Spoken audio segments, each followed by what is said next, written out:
Hi, my name is Robert Poyer. I'm the principal at University Prep Value High School. This is my 4th year at the school and my 14th at Value Schools. So, can you tell us about your schedule, like your daily schedule here? As a principal? Mhm. Oh, in the mornings, I try my best to get out. Well, I get here about between 6 and 6:30 every day, depending on how quick I get up in the morning. But then I usually spend a couple of minutes on the computer just trying to set up the day, making sure my calendar is going forward. And then I usually try to get outside, either in the back parking lot to watch the kids, or in the morning, or excuse me, on the front to welcome the kids as they come into school. And then as the bell rings, I usually stand at the door and greet all the late kids and try to motivate them to be to school on time. And as the day goes through, most of the time, everyone makes fun of me, but being a principal means being in meetings. I feel like that's really the main goal here, is that you're constantly in meetings. Whether it's a home office with Mr. Doyle and Rhonda, our CFO, or our human resources department, or meeting with students, meeting with parents, meeting with teachers. It seems like it's just one meeting after the other. I do, one of the highlights of the day is community time. I get Monday, Tuesday, Thursday, and Friday, I get to go and see each class as a whole, and that really is an important time for me. And I try, if I'm here, I'm always outside for lunch or nutrition. I like to get that fresh air, but also like to see kids outside of the classroom. I usually leave here about 4 or 4:30 if there's no meetings late at night. And I go home and sit on the couch for a little bit, and then the phone starts beeping again.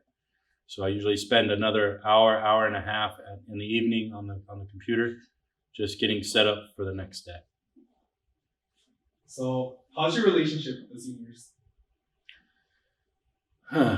Well, the seniors, they're the heartbeat of the school, and they were for the moment that they walked into the campus.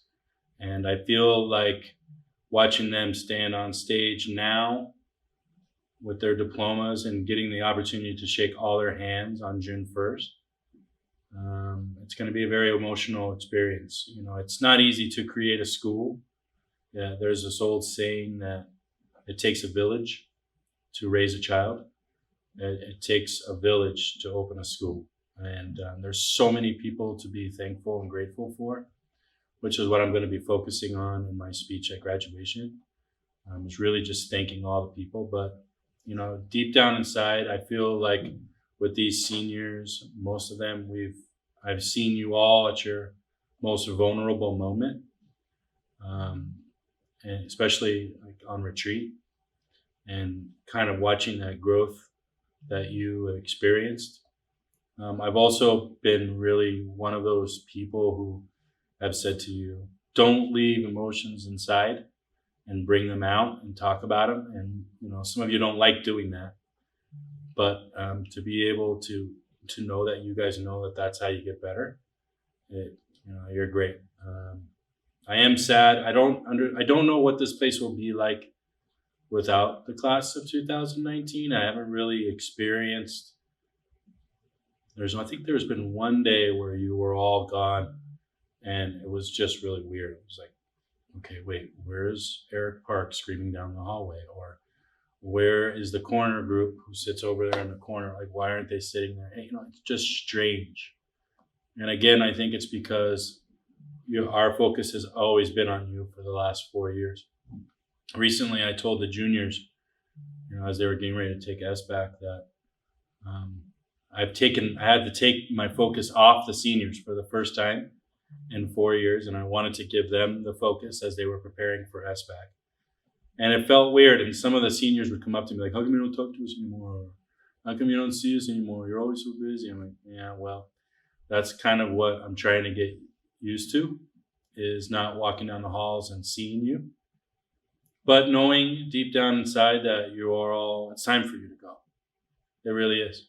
It's time for you to find a new place, a new niche, but you'll always carry, what UP is in your hearts, especially those first kids that came on that first day and stood in that community room and held up that little sign that said, "This is my first day of high school." Remember that? I have those pictures, so don't worry. But I just think that, over the next 2 weeks, celebrating you and missing you at the same time is definitely going to be hard. So I appreciate it.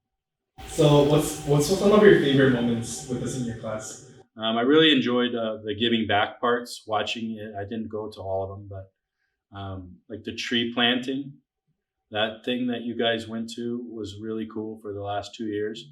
Just loved seeing the pictures of that. The 5 or 6 Pico Union cleanups that we did over the last 4 years really stand out in my mind. Also, Heal the Bay. We had some pretty cool Heal the Bay moments. I think this year, when all the acceptances started coming in and watching your all's faces when, you'd said, "I got into this," or "I got into this," or "I didn't get into this." I think that was really a moment of excitement for me, either way, whether you got in or not, just to see that you cared and to see that you were going somewhere, in the future.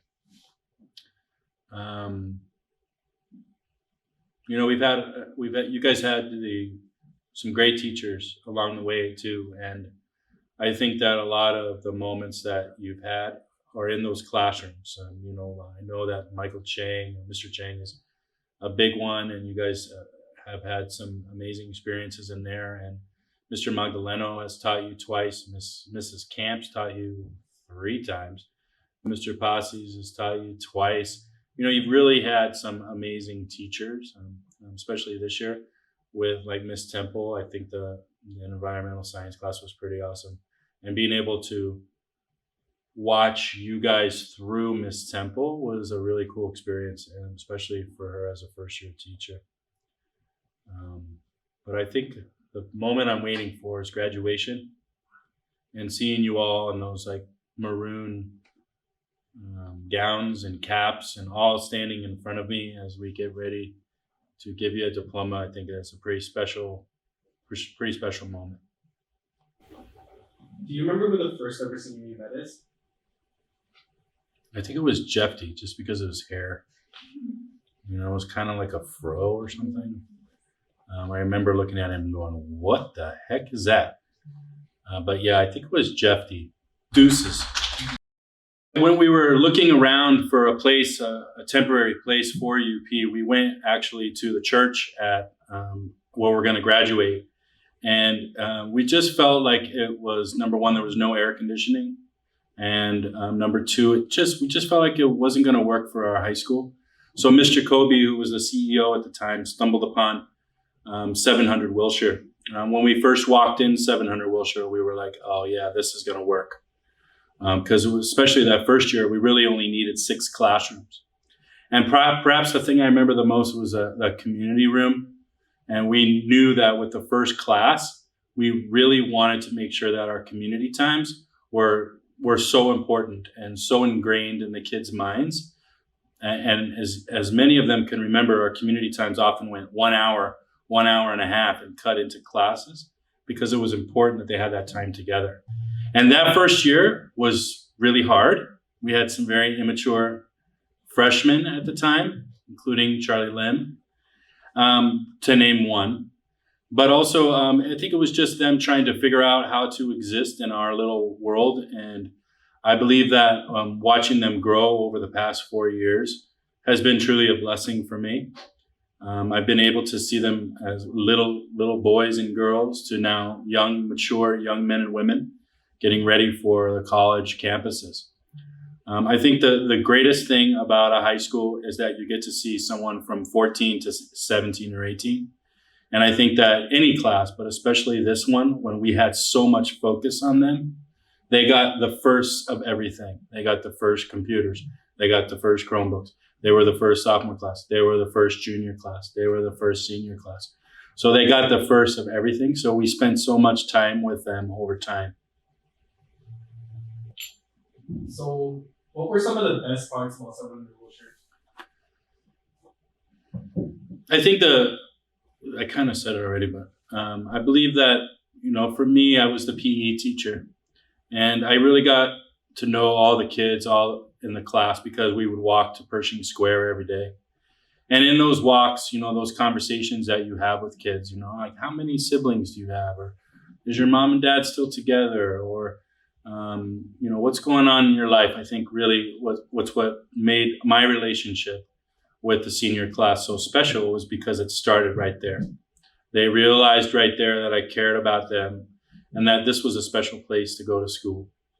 And, I can tell you some of the worst memories was lunchtime. Everyone was sitting in the hallways and food was everywhere. But once we learned how to be in our new building at 700, I think it was a wonderful place to go to school. And we really did make it work. Okay. So you mentioned you were a PE teacher. When you remember being teaching PE, is there like one specific class that like you remember first? For some reason, I always remember the period 3 class.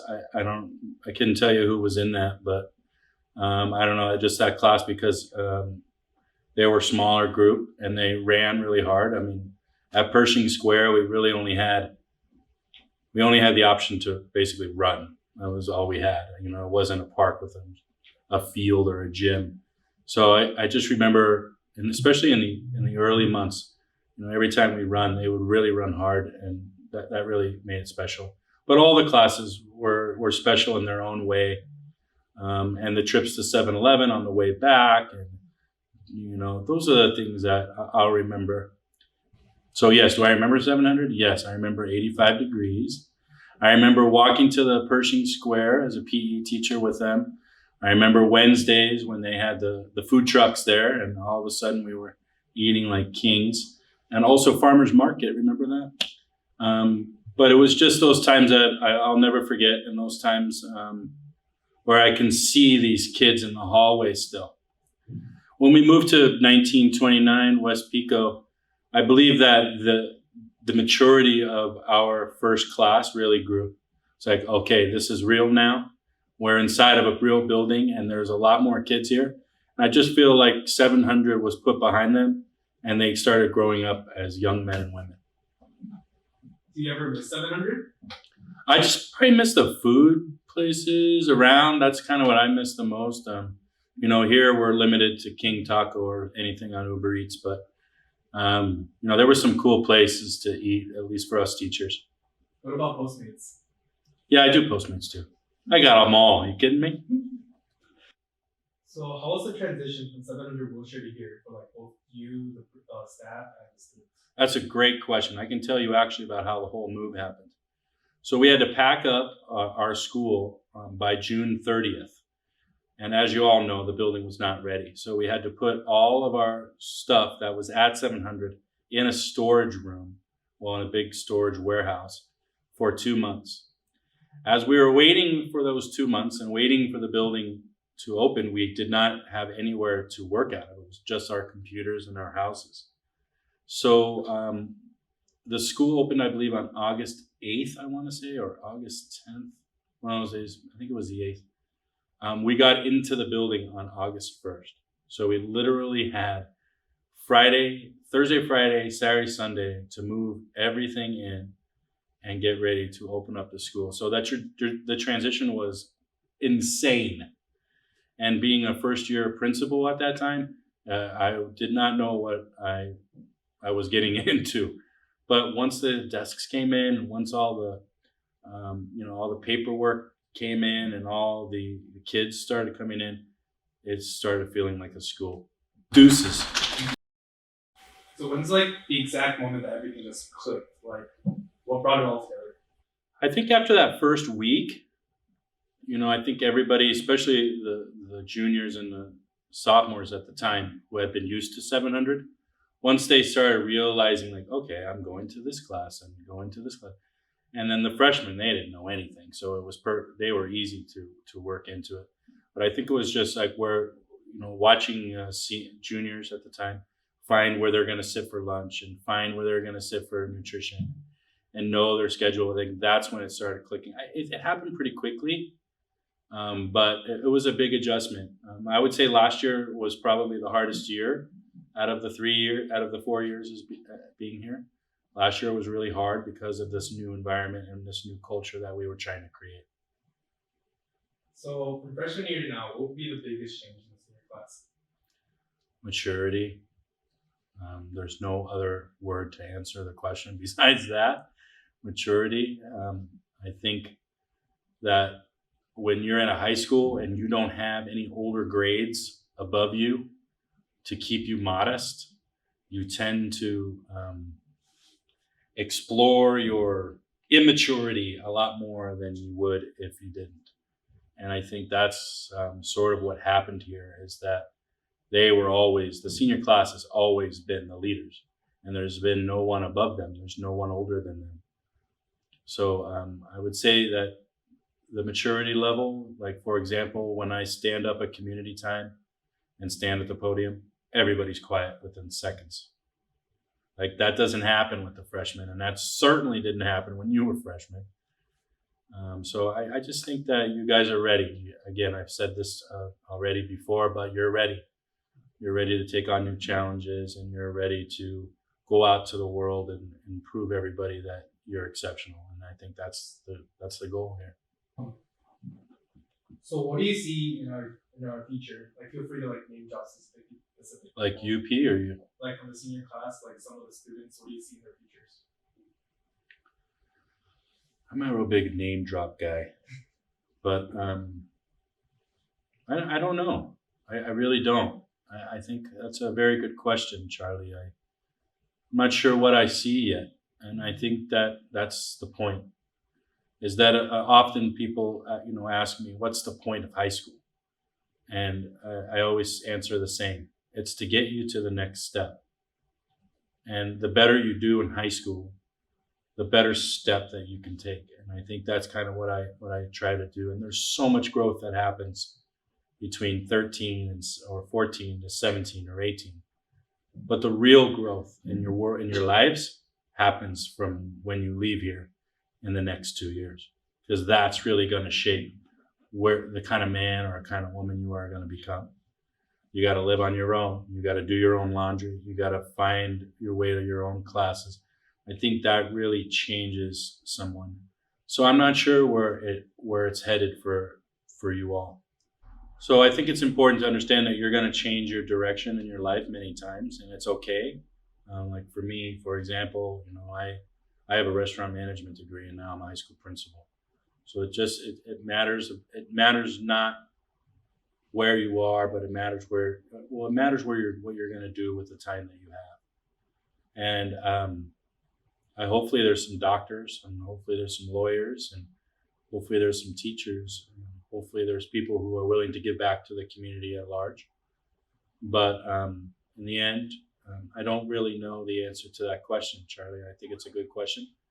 And I'm hoping that you guys can write your own future, your own story, and then come back and share it with us at community time. Thank you. Graduation coming up, how are you feeling?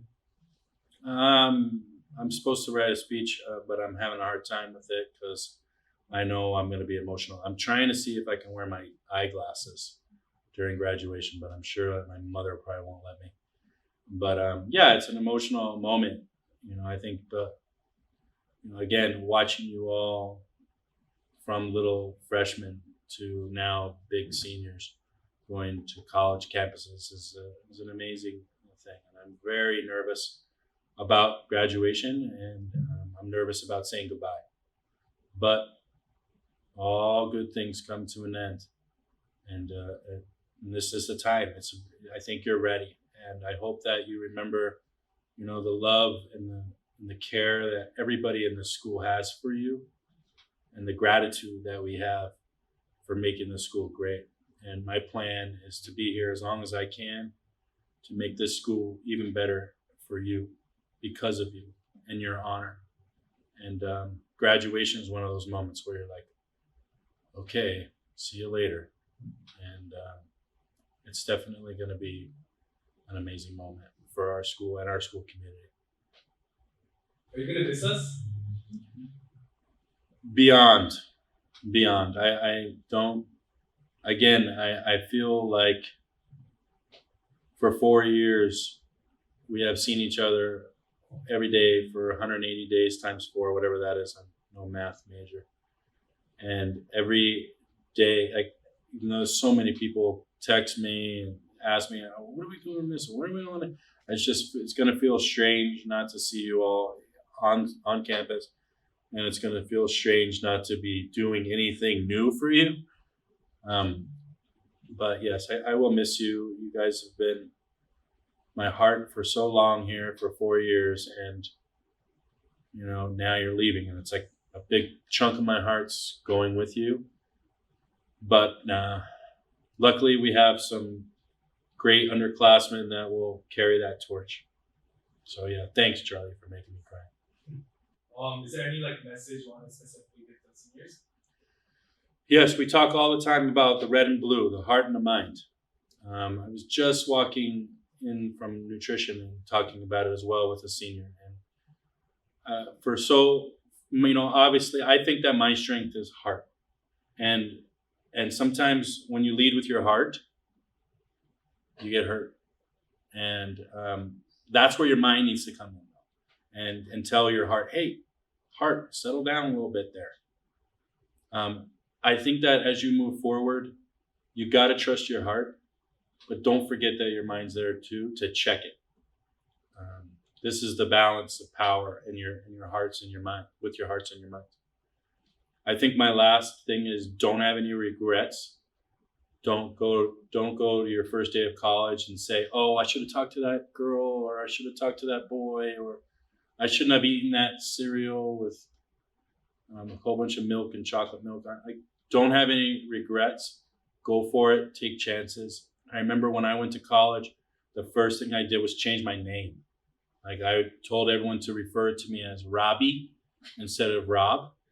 And it was really, I don't know why I did that, but as I look back on it, all my college friends, they still call me Robbie. It's just a weird thing that happened.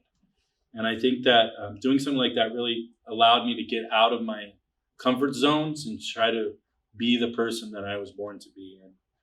And that's the whole point of value schools, is for you to be the best version of yourself. And that's my message to you all. I love you. I'll miss you. Right here if you need anything. And we will all miss you very much. And thank you for creating this school.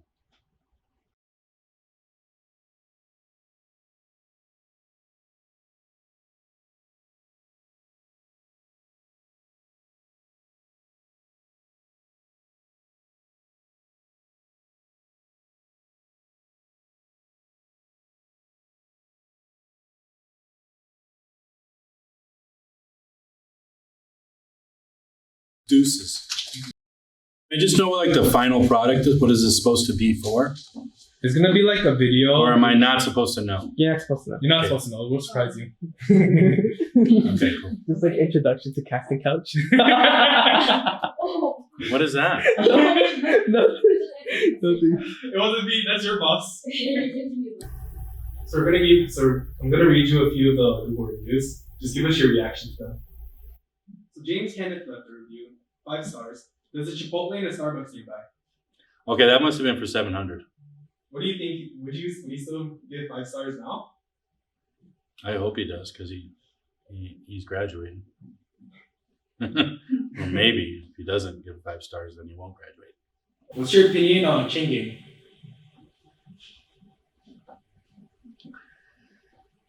No comments. I think it's awesome that kids have worked with our teachers, because we ask teachers to build relationships with students.